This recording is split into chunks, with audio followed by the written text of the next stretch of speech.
आप सभी का हमारे चैनल मधुर आवाज़ चैनल में हार्दिक स्वागत है। अगर आपको हमारी कहानी अच्छी लगे तो प्लीज़ चैनल को लाइक, शेयर एंड सब्सक्राइब करना ना भूलें। बेटा, तू वहाँ जो रहता है पर मेरा दिल बहुत घबरा रहा है, शारदा जी ने बेटे की बाह थामते हुए कहा। उनकी आंखों में चिंता की गहराई साफ झलक रही थी। अरे माँ, तुम इतना चिंता क्यों करती हो? अंशुल ने मुस्कुराते हुए कहा, मुझे कुछ नहीं होगा, और देखना, मैं तुम्हारी बहू को लेकर जरूर आऊंगा। शारदा जी ने बेटे की आंखों में झांक कर देखा, जैसे कुछ कहना चाह रही हो, पर शब्द होठों तक आकर रुक गए।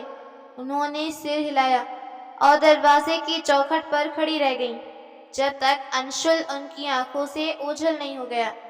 रात होने को आई थी। चारों ओर अंधेरा धीरे धीरे फैलता जा रहा था, मगर अंशुल अभी तक घर नहीं लौटा था।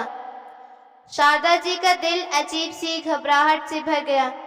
वो बार बार दरवाजे की ओर देखती, फिर आंगन में चहलकदमी देखती और आखिरकार गली के बाहर आकर खड़ी हो गई। ठंडी हवा चल रही थी, लेकिन उनकी आंखें बस उस मोड़ पर टिकी थीं, जहां से उनके बेटे और बहू को आना था। काफी देर तक ऐसे ही खड़ी रहीं। तभी पास के घर की कमला, जो रोज की तरह अपने आंगन में बैठकर बिल्लियों और कुत्तों को रोटी खिलाने आई थी, उनकी ओर देख मुस्कुराई।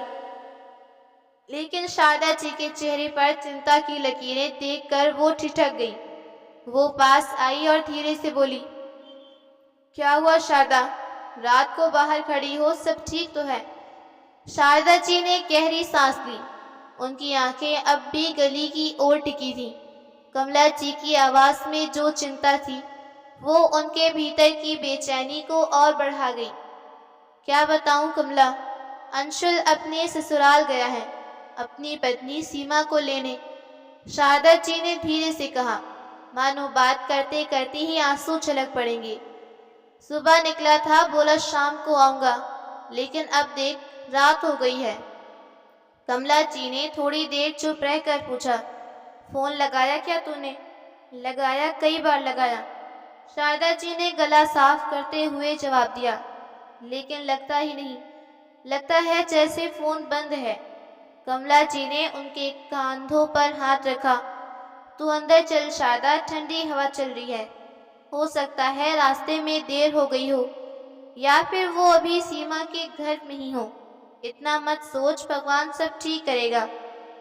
शारदा जी ने जवाब नहीं दिया। उनकी आंखें अब भी उसी मोड़ पर टिकी थीं। माँ का दिल है कमला, अजीब अजीब ख्याल आ रहे हैं। न जाने क्यों मन बहुत बेचैन है। उन्हें सहारा देते हुए कहा, चिंता छोड़ शारदा, चल अंदर, गर्म दूध बना दूं? सुबह तक ठीक हो जाएगा। शारदा जी ने बस इतना कहा। काश तू सच कह रही हो कमला। वो दरवाजे की ओर मुड़ी, लेकिन हर कदम भारी लग रहा था। उनके भीतर कुछ टूट रहा था और बाहर कोई खामोशी धीरे धीरे गहराती जा रही थी। कमला जी ने शारदा जी को भीतर लाकर चारपाई पर बिठाया और पास ही बैठते हुए बोली, अरे तू इतनी चिंता क्यों कर रही है? आ जाएंगे दोनों, और ऐसा कर, एक बार फिर फोन लगाकर पूछ ले। शारदा जी ने हल्की मुस्कान के साथ सिर हिलाया। बहुत बार कोशिश कर चुकी हूँ, लेकिन फोन स्विच ऑफ है। कमला जी ने हैरानी से कहा, अरे अंशुल का फोन कभी बंद नहीं होता, वो हर छोटी बात पर भी तुझे फोन करता है। शारदा जी की आंखें अब थोड़ी नम हो गई। उन्होंने गहरी सांस लेकर कहा, इसी बात ने तो और बेचैन कर रखा है मुझे, ना कोई खबर, और ऊपर से फोन भी बंद। कमला जी ने उनके हाथों को अपने हाथ में लेकर कहा, देख शारदा, तू खुद को इतना परेशान मत कर। आजकल की लड़कियां भी तो थोड़ी जिद्दी होती हैं। शारदा जी ने धीरे से सिर झुका लिया, लेकिन उनके दिल की धड़कनों में उस रात कुछ और कहानी चल रही थी। एक ऐसी कहानी जिसका अंजाम कभी किसी को नहीं पता था। रात भर शारदा जी चारपाई पर करवटें बदलती रहीं। कभी अंशुल का चेहरा सामने आता, तो कभी सीमा की मुस्कुराती आंखें। मन में एक ही सवाल, आखिर इतनी देर क्यों हो गई? घड़ी के टिक टिक और बाहर बहती ठंडी हवा की आवाज़, सब कुछ उस रात जैसे उसके मन को बेचैनी की गवाह दे रहा था। जैसे तैसे रात बीती।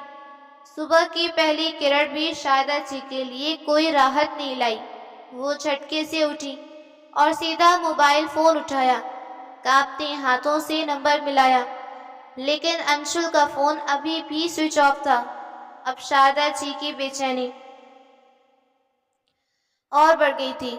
उन्होंने सामने रखे भगवान के तस्वीर की ओर देखा और धीरे धीरे आंखें नम होने लगी।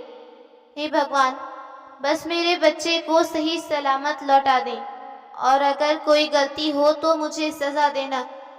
कांपती आवाज में वो जैसे मन ही मन प्रार्थना कर रही थी। कमला जी ने फिर आंगन से झांकते हुए बोली, क्या हुआ शारदा, कुछ खबर मिली नहीं क्या? शारदा जी ने निराश निगाहों से उसकी ओर देखा। नहीं कमला, फोन अब भी स्विच ऑफ बता रहा है। कमला जी फिर घर के अंदर चली गईं। शारदा जी के मन में बस एक ही बात चल रही थी, जो भी हो अब मुझे खुद जाकर पता करना होगा। आखिर अंशुल और सीमा अभी तक लौटे क्यों नहीं?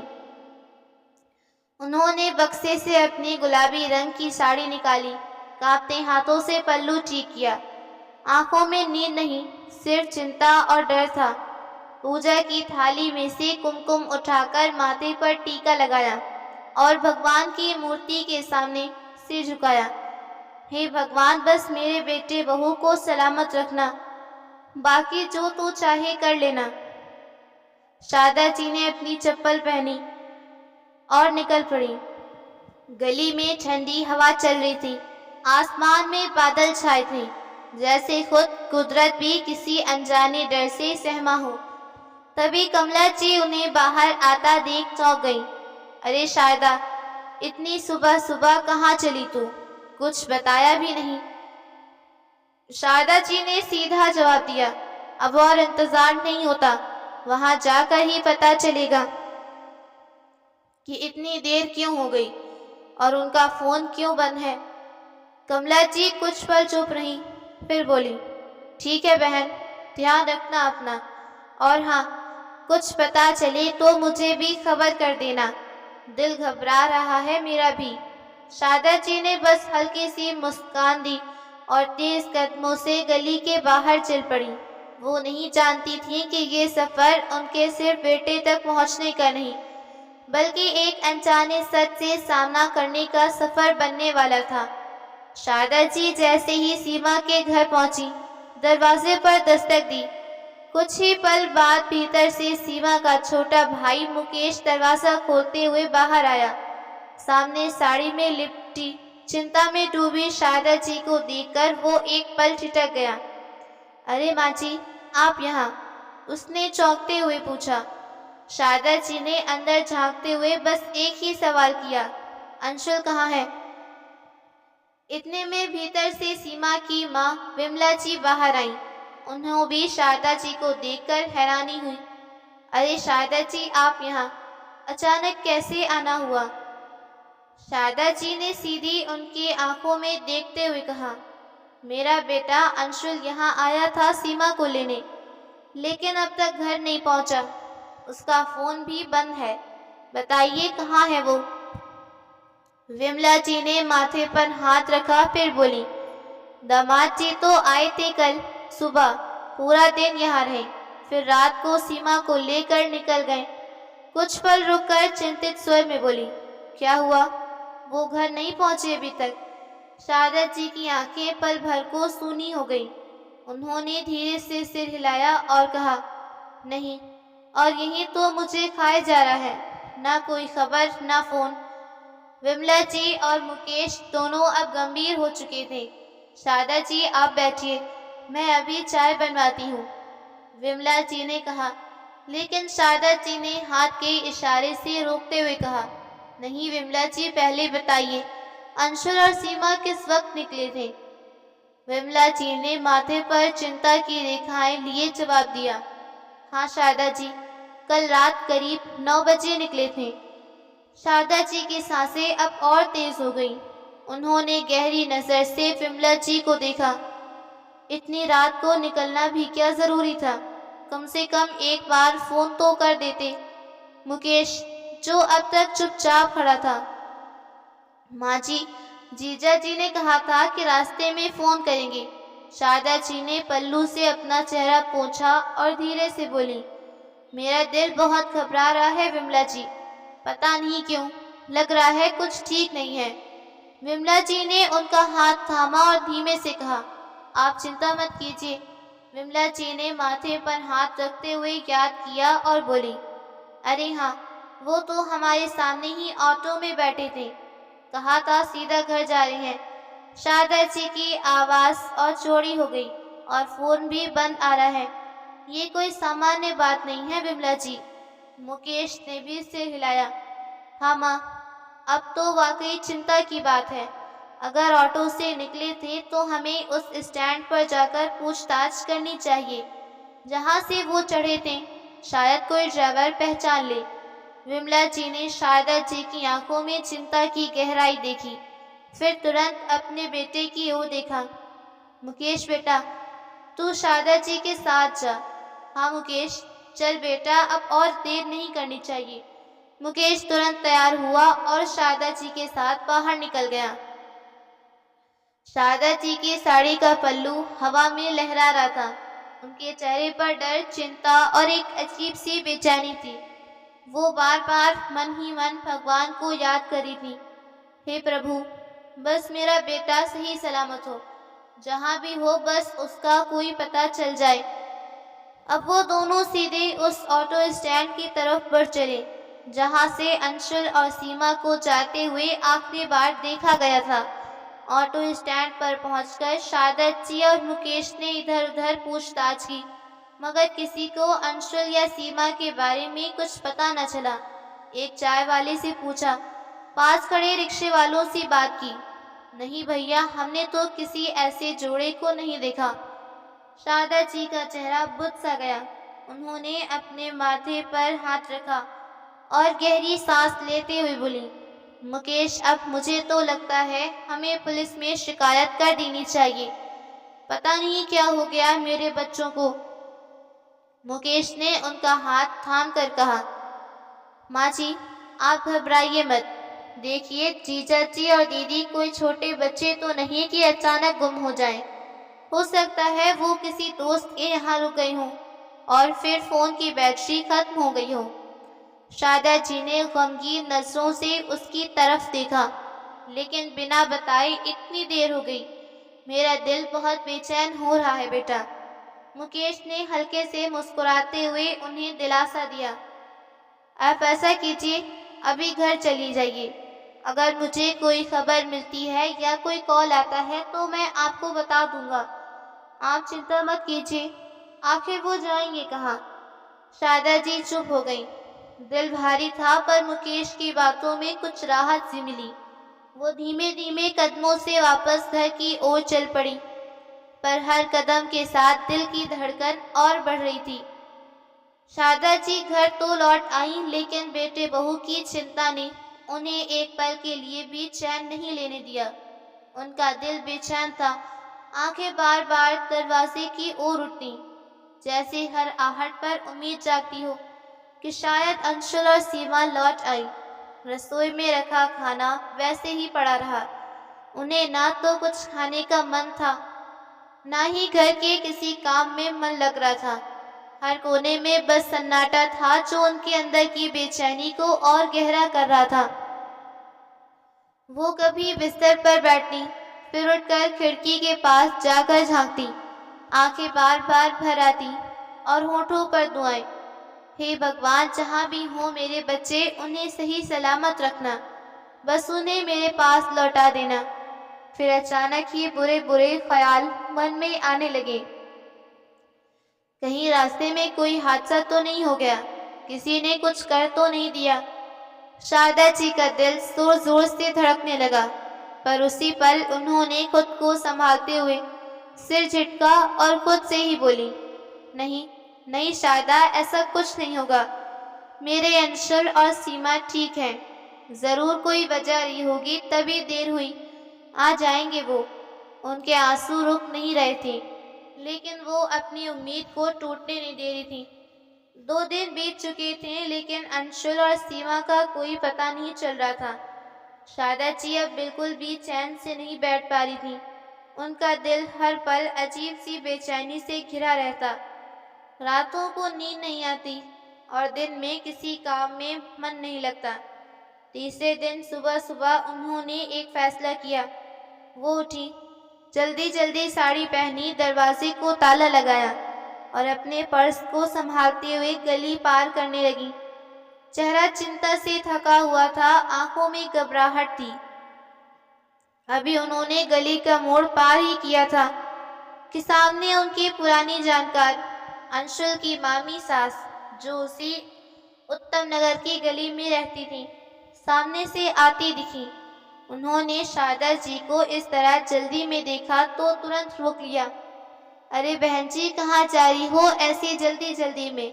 सब ठीक तो है? मामी सास ने चौंकते हुए पूछा। शारदा जी ने एक पल को खुद को संभाला, फिर भारी मन से कहा, क्या बताऊं बहन जी, अंशुल और सीमा 2 दिन पहले ससुराल से निकले थे, लेकिन अब तक घर नहीं पहुंचे। ना कोई फोन ना खबर। मैं और कब तक इंतजार नहीं कर सकती। पुलिस स्टेशन जा रही हूँ। मामी सास हैरान रह गई। उन्होंने आगे कुछ पूछने के लिए मुंह खोला ही था कि शारदा जी ने हाथ उठाकर कहा, बस बहन जी, अब देर नहीं कर सकती। जो होगा अब पुलिस ही बताएगी। देखो शारदा बहन, मैं अब जो बताने जा रही हूँ उसमें मेरा नाम नहीं आना चाहिए। मामी सास ने चारों ओर नजर दौड़ाते हुए कहा। तुम बेफिक्र रहो, शारदा जी ने जल्दी से जवाब दिया। बस बताओ क्या जानती हो तुम? तब अंशुल की मामी सास ने आंखें टेढ़ी करते हुए कहा, तुम्हारे बेटे बहू को तुम्हारी समधन और अंशुल के साले मुकेश ने ही कहीं भेज दिया है, यहाँ से बहुत दूर। ये सुनकर शारदा जी के तो जैसे होश उड़ गए। उनकी सांसें थम गईं और आंखें फटी रह गईं। क्या? उनका मुंह खुला का खुला रह गया। शारदा जी की आंखें फटी की फटी रह गईं। उनके चेहरे पर रंग उड़ गया। आवाज कांपते हुए निकली, तुम क्या कह रही हो? विमला जी और मुकेश ने? पर क्यों? आखिर क्यों भेजा उन्होंने मेरे बेटे बहू को कहीं दूर? शारदा जी की सांसें जैसे थम सी गई थी। लेकिन कहाँ भेजा है, ये तो बताइए, उन्होंने कांपती आवाज में पूछा। मामी सास ने इधर उधर देखा, फिर धीमे स्वर में बोली, कहाँ भेजा है ये मैं नहीं जानती, लेकिन इतना जरूर कह सकती हूँ कि ये सब कुछ बहुत पहले से चल रहा था। तुम्हारी समधन और उनका बेटा मुकेश दोनों ही कुछ छुपा रही हैं। और सुनो शारदा बहन, तुम्हारा बेटा अंशुल भी इसमें है। क्या? शारदा जी जैसे स्तन रह गई। नहीं, मेरा अंशुल ऐसा नहीं कर सकता। वो तो मुझसे बोल कर गया था सीमा को घर लेकर आएगा। उनके गले से जैसे कोई घुटी हुई चीज निकली। मैं समझती हूँ तुम्हारे लिए ये सुनना आसान नहीं, लेकिन ये सच है, मामी सास ने गंभीर स्वर में कहा। अब शारदा जी को समझ नहीं आ रहा था कि वो क्या करें। जिस बेटे पर आंख मूंद कर भरोसा किया, उनकी आंखों से लगातार आंसू बह रहे थे। शारदा जी का दिल भारी हो गया था। मामी सास की बातों ने जैसे उनके पैरों तले जमीन खींच ली। कुछ देर तक तो वो उसी गली के मोड़ पर खड़ी रहीं। उनकी आंखें शून्य में कब ताकती रहीं। फिर बिना कुछ बोले, बिना किसी से नजर मिलाए, वो धीरे धीरे अपने कदमों को मोड़ते हुए वापस अपने घर की ओर चल पड़ी। हर कदम उनके लिए भारी था। गली में आते जाते लोग थे, लेकिन शारदा जी की आंखों में एक अजीब सी वीरानी थी। दरवाजा खोला, अंदर आई और दरवाजा बंद कर दिया। घर के भीतर आती ही वो दीवार का सहारा लेकर जमीन पर बैठ गई और फूट फूट कर रो पड़ी। कहाँ हो अंशुल? क्या सच में तू भी? अब उस घर में ना रोशनी थी ना आवाज। बस एक माँ का टूटा हुआ दिल और आंखों से बहते आंसू। तभी दरवाजे पर दस्तक हुई। शारदा जी ने एक पल में ही सोच लिया, शायद अंशुल और बहू सीमा आ गई होंगे। उन्होंने जल्दी से दरवाजा खोला, लेकिन सामने का नजारा देखकर उनके पांव जैसे जमीन में गड़ गए। सामने एक हट्टा कट्टा आदमी खड़ा था, जिसकी शक्ल सूरत अजीब और डरावनी थी। उसने कड़कती आवाज में कहा, अंशुल कहाँ है? उसे बाहर भेजो। इतना सुनते ही शारदा जी थोड़ी घबरा गईं, लेकिन खुद को संभालते हुए बोली, अंशुल तो घर में नहीं है। वो तो 2 दिन से पता नहीं कहाँ है। लेकिन आप कौन हैं? उस आदमी की आंखों में क्रोध और घमंड साफ झलक रहा था। ये बहाने किसी और को सुनाना। अब सुन बुढ़िया, जब तेरा बेटा आए तो कह देना राणा आया था, और अगर इस बार भी पैसे नहीं दिए तो अच्छा नहीं होगा। अगर राणा अपनी औकात पर आया तो किसी को बख्शेगा नहीं। इतना कहकर वो धमकते हुए गली में चला गया। शारदा जी दरवाजे पर ही खड़ी रह गईं, कांपती हुई, जैसे किसी तूफान के आने का संकेत मिल गया हो। दोस्तों, ये वही माँ शारदा है जो अपने बेटे और बहू के ना आने पर दिन रात आंसू बहा रही थी, जिनका दिल हर पल घबराया रहता था। लेकिन उन्हें इस सच्चाई का जरा भी अंदाजा नहीं था कि उनका बेटा अंशुल कर्ज में डूबा था, और जब कर्ज की रकम हद से ज्यादा बढ़ गई तो अंशुल और सीमा की सास विमला जी और मुकेश भाई उसका यानी अंशुल का साला, दोनों ने मिलकर अंशुल और सीमा को कहीं दूर भेज दिया, बिना शारदा जी को बताए। राणा जी के जाने के बाद शारदा जी की आंखों के सामने जैसे एक धुंधली तस्वीर साफ होने लगी। उन्हें अचानक 2 महीने पुराने की बात याद आई। एक दिन अंशुल ने अजनबी को घर लेकर आया और बोला, माँ मुझे थोड़ा पैसा चाहिए, एक छोटा सा काम शुरू करने के लिए। ये मेरा दोस्त है, मैंने इसकी कमेटी में हिस्सा डाला है, बस एक साइन कर दो इस पेपर पर। शारदा जी ने बेटे की बात पर आंख मूंद कर भरोसा किया और उस कागज पर साइन कर दिए। उन्हें क्या पता था कि वो पेपर दरअसल एक कमेटी का कानूनी एग्रीमेंट था, जिसमें साफ साफ लिखा था कि अगर अंशुल समय पर कमेटी की रकम नहीं दे पाया तो उसकी जिम्मेदारी उसकी मां शारदा जी की होगी, क्योंकि अंशुल और सीमा ने तो कमेटी के सारे पैसे पहले ही उठा लिए थे। अब जब देने का समय आया तो वो दोनों गायब हो गए। अतीत की गहराइयों में डूबी शारदा जी जैसे ही अपनी यादों से बाहर निकली, बाहर से किसी की आवाज ने उन्हें चौंका दिया। शारदा, ये आदमी कौन था और ये इस तरह धमकी क्यों दे रहा था? ये आवाज कमला जी की थी, जो दरवाजे पर खड़ी सब कुछ सुन चुकी थी। शारदा जी ने भारी दिल से उन्हें अंदर बुलाया और फिर जो कुछ हुआ था वो विस्तार से बताया। जैसे जैसे कमला जी सुनती गईं, उनके चेहरे का रंग उड़ता गया। क्या अंशुल और सीमा को विमला जी और मुकेश ने कहीं भेज दिया, और वो भी तुम्हारे सामने ऐसे भोले बनते हैं जैसे उन्हें कुछ पता नहीं। फिर थोड़ी देर रुककर उन्होंने गंभीर स्वर में कहा, और ये पैसे जरूर अंशुल ने अपने ससुराल वालों को दिए होंगे, वरना वो उसे यूं चुपचाप क्यों भेजते? शारदा जी की आंखों में आंसू भर आए। उन्होंने धीमी आवाज में कहा, क्या कहूँ अब कमला बहन, जब मेरा ही सिक्का खोटा निकला तो दूसरों पर क्या इल्जाम लगाऊं? कमला जी ने उनका हाथ थामा और दिलासा देने की कोशिश की, लेकिन शारदा जी की आंखों में अब नमी से ज्यादा एक दर्द झलक रहा था, जिसे सिर्फ एक माँ समझ सकती थी। अगले दिन शारदा जी अपने आंगन में बैठी चुपचाप कुछ सोच रही थी कि फिर वही हट्टा कट्टा आदमी दरवाजे पर आ धमका। इस बार उसका रवैया और भी उग्र था। समझ नहीं आती, कल बोला था अब तक तेरे लौंडे ने पैसे नहीं भेजे। वो गलियों की बौछार करते हुए दरवाजे पर चिल्लाने लगा। शारदा जी, जो अब तक सब कुछ सहती आई थी, इस बार गुस्से में उठ खड़ी हुई। आंखों में आंसू तो थे, लेकिन आवाज़ में सख्ती थी। बस बहुत हो गया। तू बार बार आकर मेरे दरवाजे पर तमाशा क्यों कर रहा है?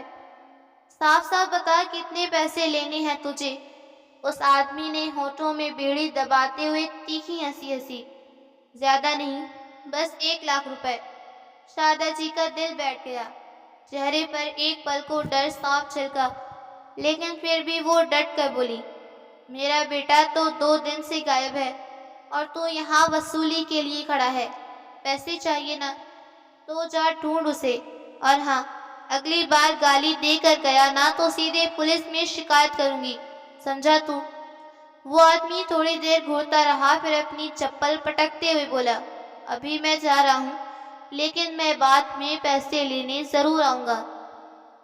वो ये कहकर चला गया, लेकिन शारदा जी के मन में अब डर से ज्यादा गुस्सा था। मेरा बेटा क्या कर गया है और अब मुझे ही भुगतना पड़ रहा है। शारदा जी उसके जाने के बाद जैसे ही दरवाजा बंद करने लगी, तभी अचानक फिर से किसी की दस्तक हुई। उन्होंने घबराकर दरवाजा खोला और सामने एक और आदमी खड़ा था, उम्र में थोड़ा बड़ा, चेहरा गंभीर, हाथ में कुछ कागजात लिए। शारदा देवी? उसने सीधा सवाल किया। शारदा जी ने धीमे सिर में हिलाया। हाँ, मैं ही हूँ। अब तुम कौन? वो आदमी थोड़ा सख्त लहजे में बोला, मैं वही हूँ जिसके कागजों पर आपने 2 महीने पहले साइन किया था, याद है? अंशुल ने आपको कहा था कि माँ बस ये कमेटी के कागज हैं। शारदा जी के सामने जैसे अंधेरा छा गया। सामने खड़ा आदमी अपनी फाइल में से वो कागज निकाला और शारदा जी की आंखों के सामने लहराया।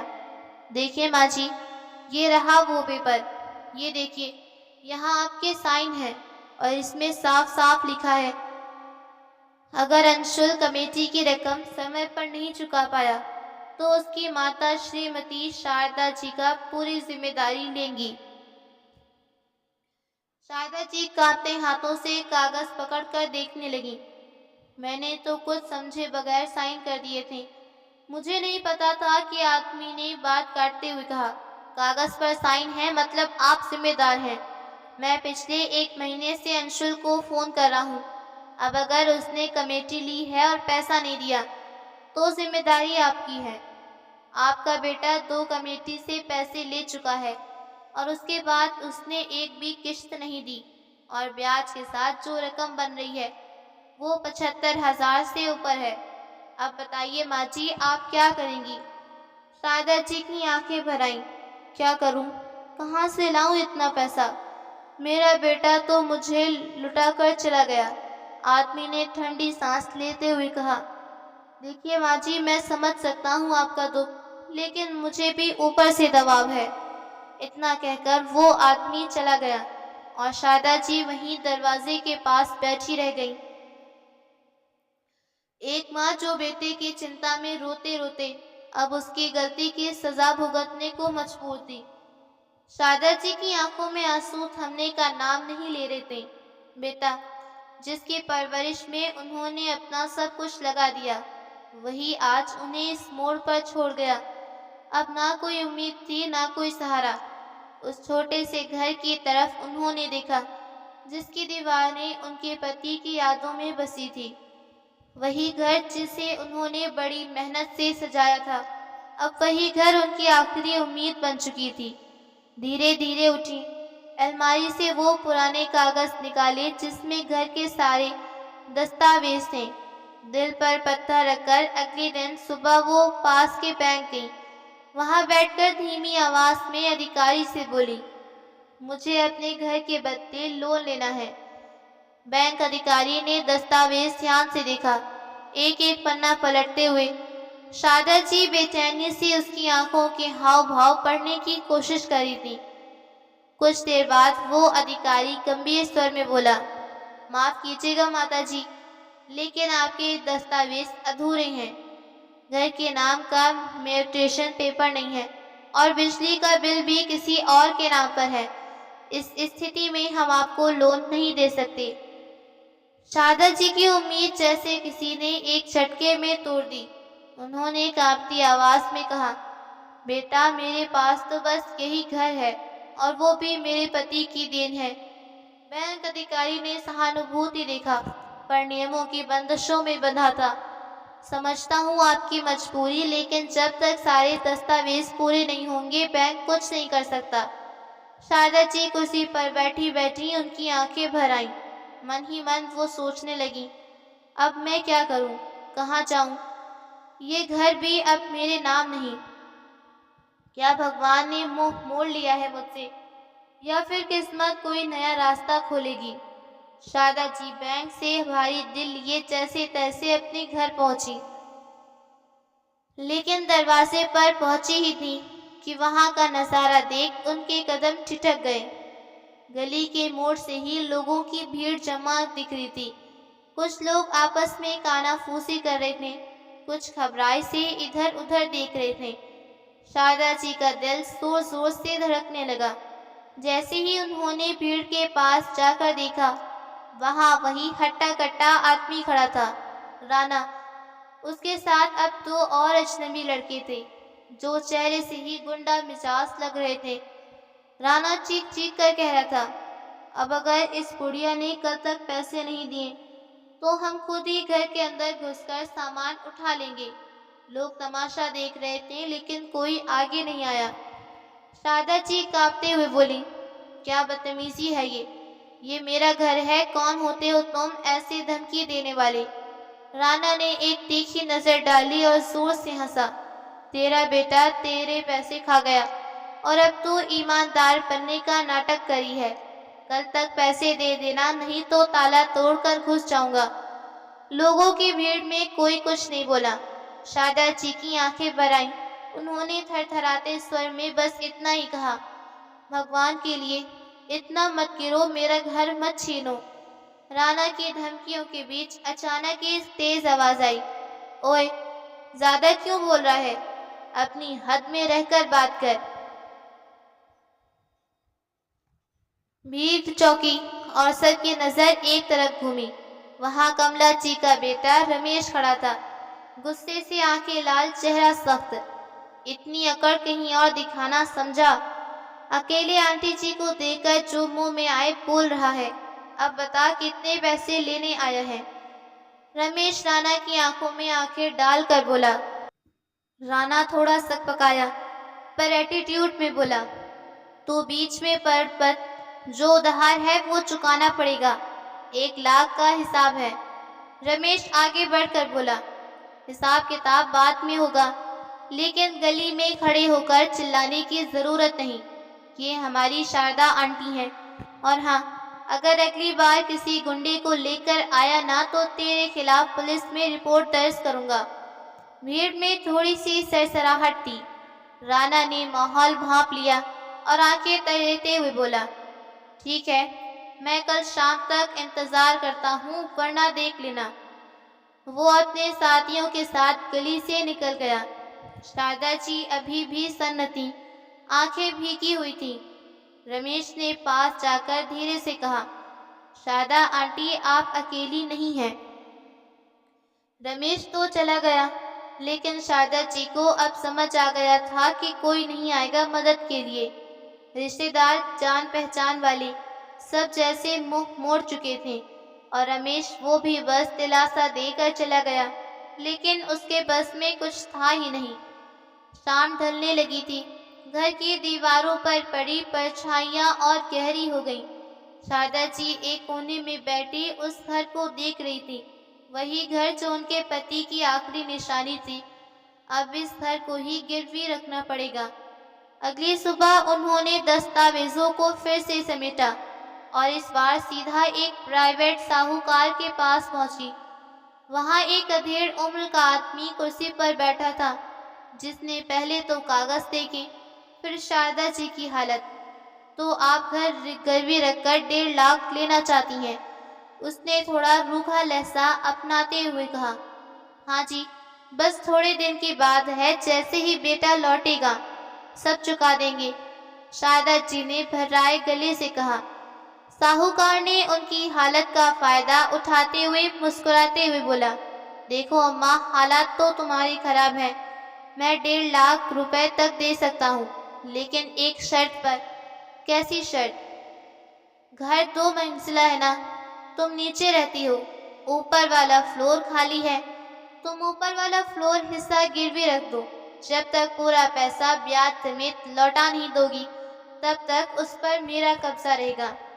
शारदा जी के पास कोई चारा नहीं था।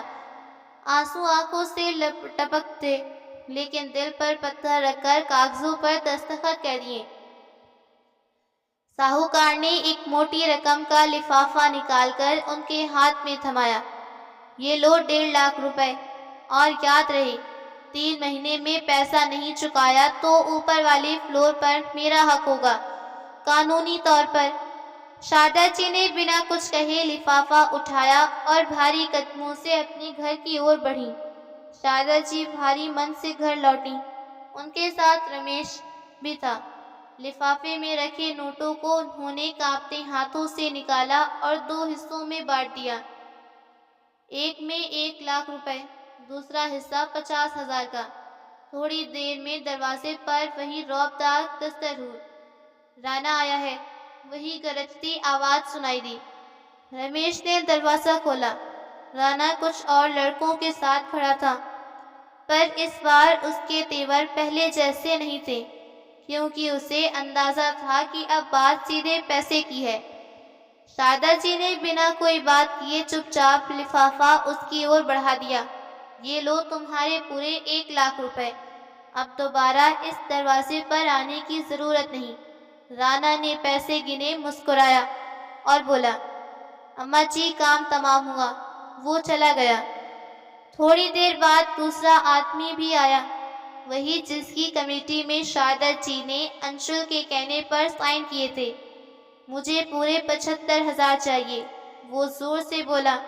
इस बार रमेश ने बीच में आकर बात संभाली।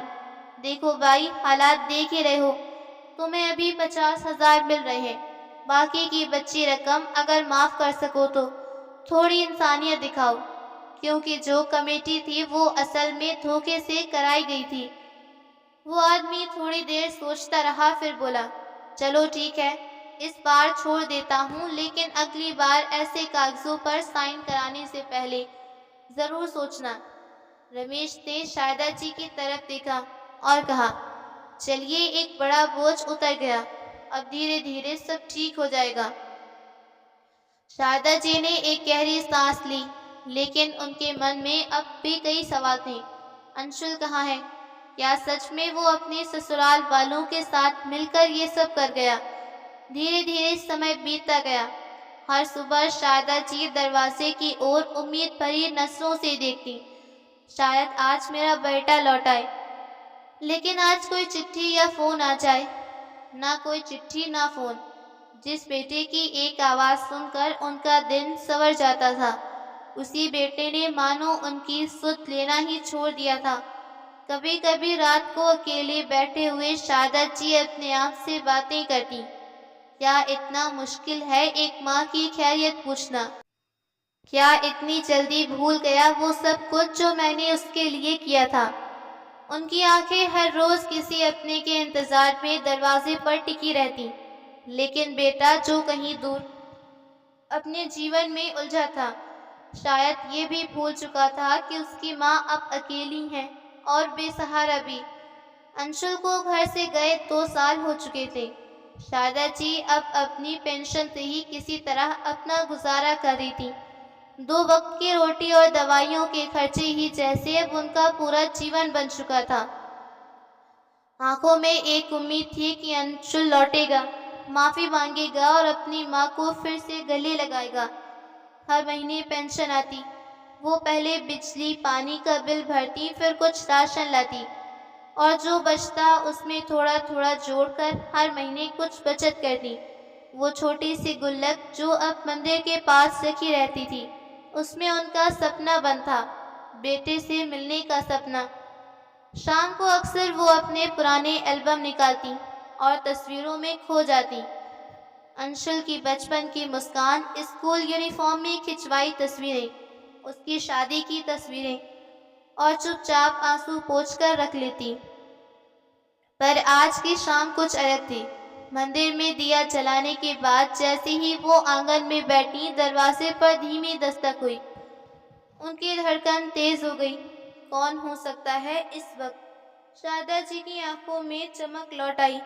2 साल बाद उनका बेटे बहू सामने खड़े थे। अंशुल बेटा, शब्द जैसे रुक रुक कर गले से निकल रहे थे। उन्होंने आगे बढ़कर बेटे को गले लगाया और फिर बहू सीमा को गले लगाया। 2 साल की वो तड़प जैसे एक पल में ठंडी हो गई थी। शारदा जी ने बड़े प्यार से कहा, बैठो, मैं तुम्हारे लिए खाना परोसती हूँ। मैंने खिचड़ी और आलू टमाटर बनाया है, तुम्हें बहुत पसंद है। सीमा भी मुस्कुरा कर बोली, हाँ मम्मी जी, बहुत भूख लगी है। खाने की थाली में जैसे उन्होंने अपना पूरा प्यार परोस दिया था। सीमा भी इस बार बड़ी विनम्रता से बात करी थी, जैसे कुछ हुआ ही ना हो, ना कोई दूरी, ना कोई शिकवा। लेकिन शारदा जी के मन में जो सवाल थे वो तो नहीं अटके थे।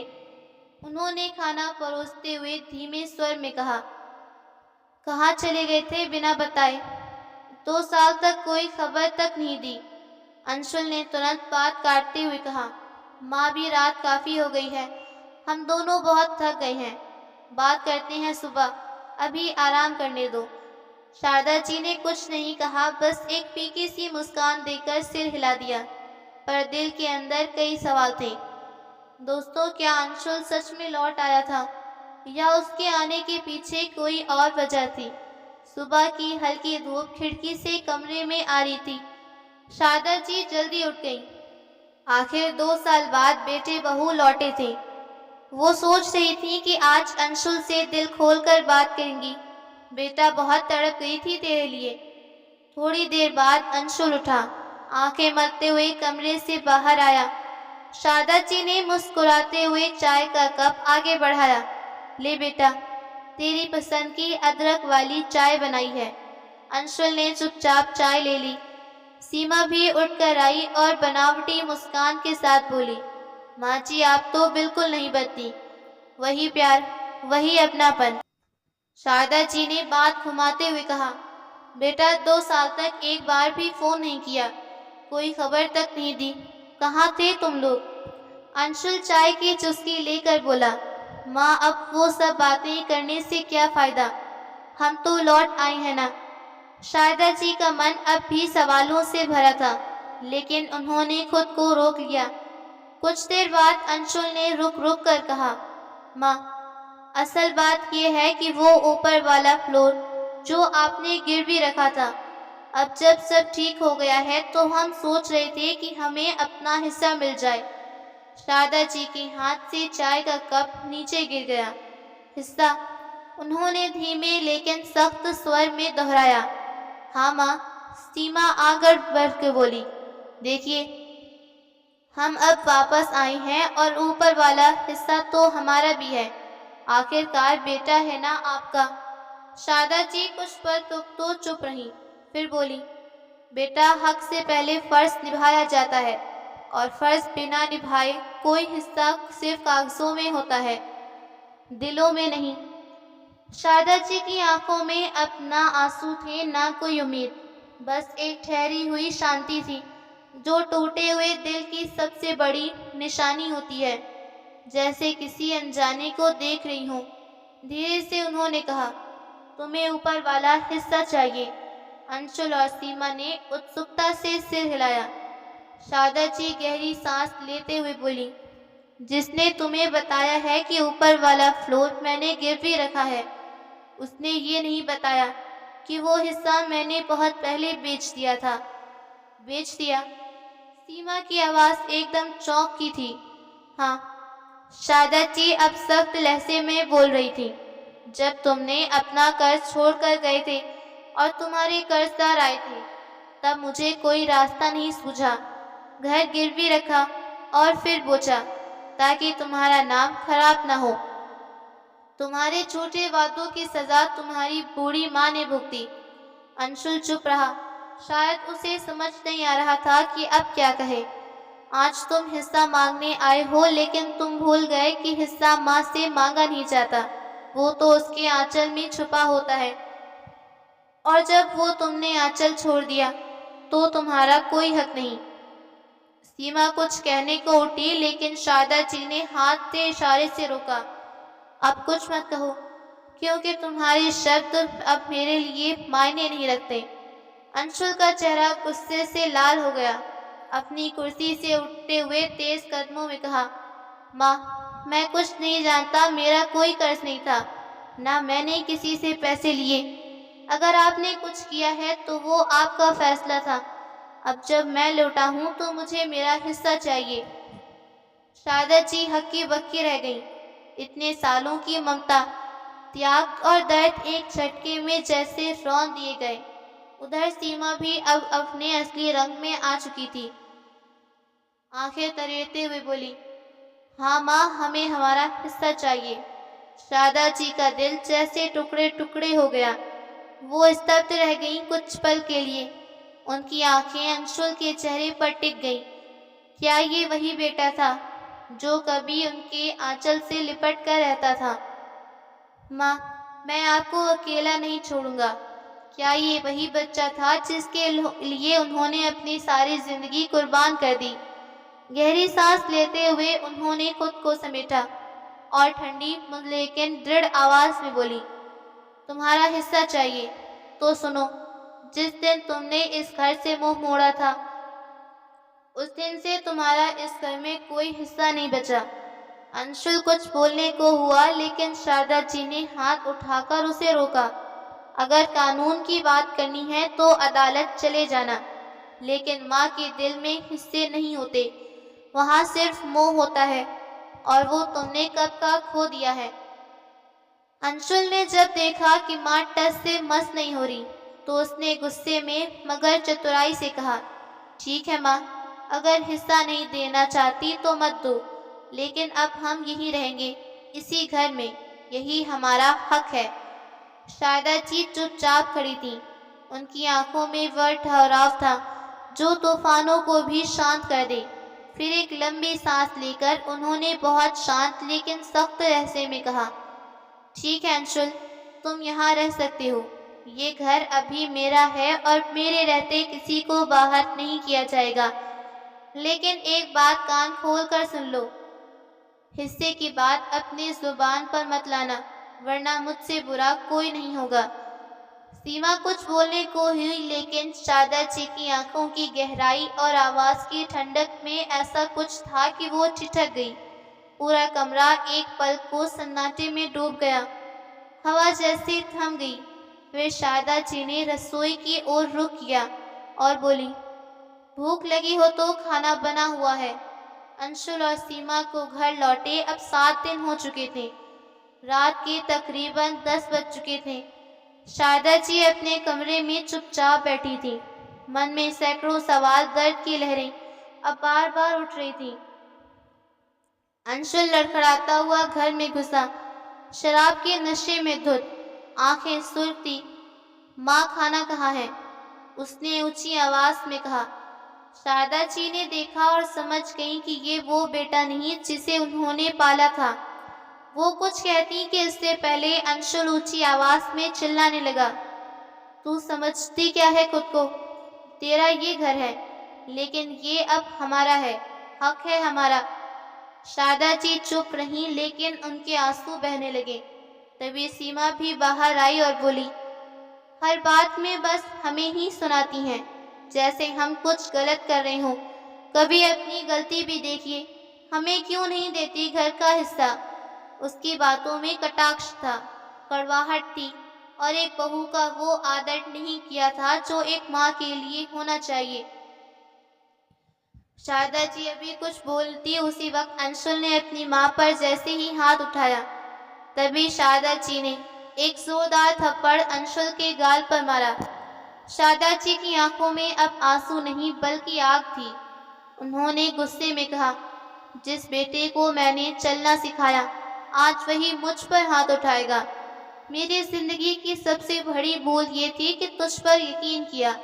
वो सीधे कमरे में गई, अंशुल और सीमा का बैग उठाया, दरवाजा खोला और बाहर फेंक दिया और बोली, आज के बाद इस घर में तुम्हारा कोई हक नहीं। जाओ, निकल जाओ मेरे घर से, और कभी लौट कर मत आना। आज से मेरा कोई बेटा नहीं। अंशुल कुछ कहता इससे पहले शारदा जी ने दरवाजा उसके मुंह पर जोर से बंद कर दिया। इतना सुनते ही पूरे मोहल्ले के लोग घर के बाहर जमा हो जाते हैं। कोई खिड़की से झांक रहा था, कोई दरवाजे के पास खड़ा होकर कानाफूसी कर रहा था। अरे ये अंशुल है ना, ये तो बहुत सीधा साधा लड़का था, ऐसा क्या हो गया इसके साथ? अरे जब से इसकी शादी हुई ना, बस तब से बदल गया। बहू के कहने पर ही माँ को छोड़कर भागा था। अगर बहू में थोड़ी भी समझ होती तो अपने पति को माँ के खिलाफ कभी न करती। एक ही बेटा और वही ऐसा निकला। दुख तो शारदा जी को बहुत हुआ होगा, ऊपर से कर्जा छोड़कर भागे। शर्म भी नहीं आई इन दोनों को। शारदा जी पलटी और अंदर चली गई। दरवाजा अभी भी बंद था। सीमा और अंशुल वहीं खड़े रह गए, स्तब्ध, क्रोधित और हैरान। उन्हें लगा था कि दो आंसू बहाकर, थोड़ा अपनापन दिखाकर सब कुछ फिर से पा लेंगे, लेकिन उन्हें नहीं पता था कि माँ की ममता को जितना सींचा जाता है उतना ही वो मजबूत भी हो जाती है। शारदा जी कमरे के एक कोने में बैठ गई। उनकी आंखों से अब आंसू नहीं थे। जिस औरत ने 2 साल तक बेटे के लौटने की दुआ की, वही औरत आज उस बेटे के लौटने पर खुद को अकेला महसूस कर रही थी। अंशुल घर से बाहर खड़ा था, उसकी आंखों में आंसू बहने लगे। वो दरवाजे के पास हाथ जोड़कर खड़ा हो गया। माँ एक बार बात कर लो, माँ गलती हो गई, माफ कर दो। सीमा जो अभी भी अकड़ में चुपचाप एक ओर खड़ी थी, अब रहने दो, चलो यहाँ से। काफी देर तक अंशुल खड़ा रहा, लेकिन अंदर से कोई जवाब नहीं आया। आखिरकार भारी कदमों से वे दोनों लौट गए। पीछा छूट गया एक बंद दरवाजा और एक टूटा रिश्ता। सुबह की हल्की धूप खिड़की से कमरे में दस्तक दे रही थी। रात की खामोशी में भरा खालीपन अब उजाले के साथ थोड़ी हरकत लेने लगा था। शारदा जी अभी तक अपनी कुर्सी पर बैठी थी, तभी दरवाजे की घंटी बजी। लेकिन थकावट और रात की बातें अब तक शरीर पे बोझ बन चुकी थी। किसी तरह दरवाजे तक पहुंची और खोला। सामने कमला जी खड़ी थी, हाथ में दूध का थैला, आंखों में चिंता और आवाज में वही पुराना अपनापन। शारदा, ये कैसी हालत बना रखी है तूने? कमला जी ने बिना औपचारिकता के सीधे अंदर आते हुए कहा। शारदा जी कुछ कह नहीं पाई, बस हल्की सी मुस्कान के साथ दरवाजा बंद कर दिया। कमला जी ने रसोई में जाकर झटपट चाय चढ़ाई और बिस्कुट निकालकर ट्रे में रखे। फिर कुर्सी के पास आई और बोली, अब बहुत हुआ, कल रात क्या हुआ सब सुन चुकी हूँ पड़ोसियों से। मैं कल शादी में गई थी, नहीं तो कल ही सीधा कर देती तेरे बेटे बहू को। अब तू अकेले नहीं रहेगी, जो हो गया सो हो गया, अब तो मेरे साथ रहोगी। शारदा जी ने सिर झुका कर कहा, कमला घर मेरा है, यादें भी मेरी है, मैं यहीं पर रहूंगी, पर तू रोज आ जाया कर, बस तेरी जरूरत है अब। कमला जी की आंखें भर आई। उन्होंने शारदा जी का हाथ थामा और बोली, तू नहीं समझती, तेरे जैसी सहेली की जरूरत अब मुझे भी है। अब हम दोनों मिलकर एक दूसरे के साथ देंगे ना। शारदा जी ने पहली बार पूरे दिल से मुस्कुरा कर कहा, रिश्ते अगर समय रहते संभल न जाए तो पछतावे की भी कोई जगह नहीं बचती। जो रिश्ता एक बार टूट जाता है वो दोबारा नहीं जुड़ता। दोस्तों, क्या शारदा जी ने जो किया वो सही था? आपकी राय हमारे लिए बहुत अहम है। मिलते हैं अगली वीडियो में।